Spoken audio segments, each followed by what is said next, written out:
Take a look at the silicone sealant around your bath or shower. Is it covered in disgusting black spots that just won't scrub off? That isn't dirt, that is black mold, and the reason you can't clean it is because it has grown roots deep inside the rubber. Most people think they have to cut the sealant out and start again, but you don't. You just need to kill the roots using the Coil method. Here is the science. Bleach kills mold, but liquid bleach evaporates too quickly to penetrate deep into the silicone. By creating a coil, we keep the bleach wet and active against the mold for long enough to burn the roots out completely. Step 1. The safety prep. Open a window. This method uses neat bleach and the fumes are strong. Wear rubber gloves.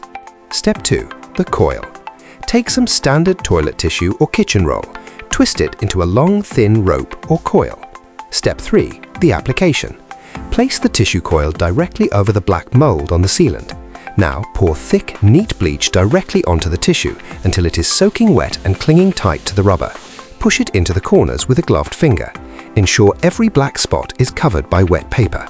Step 4. The wait. This is the hardest part. Walk away.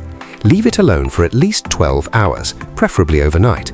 The tissue holds the bleach against the mold, forcing it deep into the silicone pores.